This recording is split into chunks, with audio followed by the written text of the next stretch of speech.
Bonjour Guy Carlier. Bonjour Marco, bonjour Julie, bonjour à tous. Et quand vous lisez la presse, Guy, vous avez vos petites manies.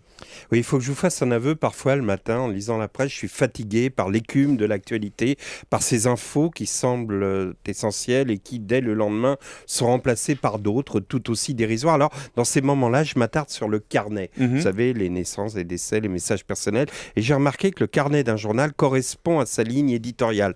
Par exemple, dans l'IB, vous avez les messages personnels.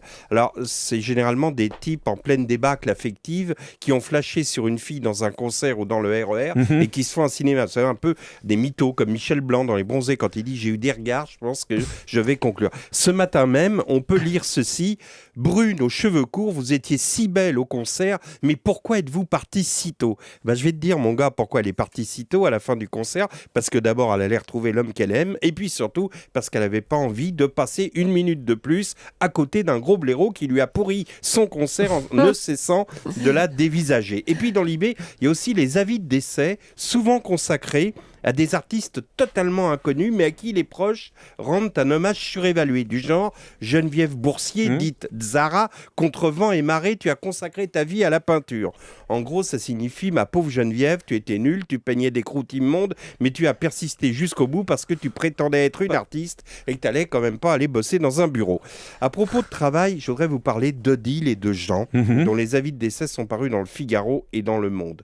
Deux vies, deux destins. Celui d'Odile, dans le Figaro, est conforme à la ligne éditoriale du journal. Odile, c'est le contraire des artistes peintres glandeurs de l'IB. Elle a consacré sa vie à son entreprise, au point que ce ne sont pas ses proches qui ont publié l'avis de décès, mais la société qui l'employait, à savoir les vins Nicolas, qui font d'elle l'éloge suivant.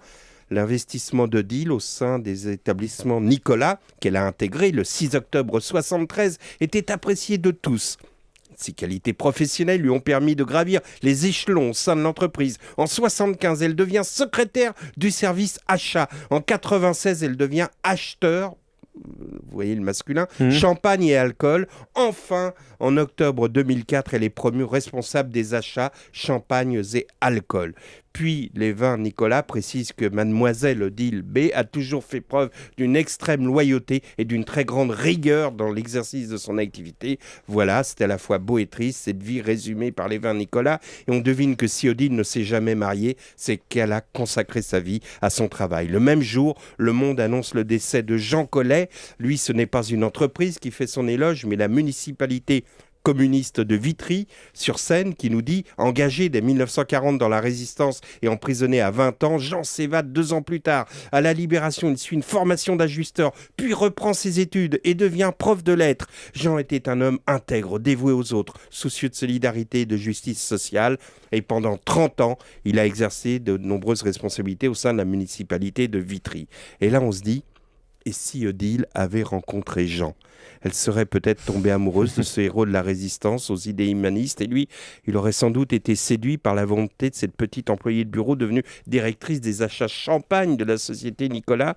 Lui se serait peut-être un peu moins occupé des autres, elle se serait peut-être un peu moins occupée des vins Nicolas et au lieu de l'entreprise et de la municipalité, ce sont leurs enfants qui auraient publié leur avis de décès. Vous voyez pourquoi il faut lire le carnet des journaux ? Parce qu'on y découvre le destin de héros ordinaires. Finalement, le Figaro et le Monde ne sont pas si loin l'un de l'autre, car Odile et Jean sont chacun, à leur façon, des héros de la classe ouvrière. Merci de cette tranche de vie, Guy Carlier.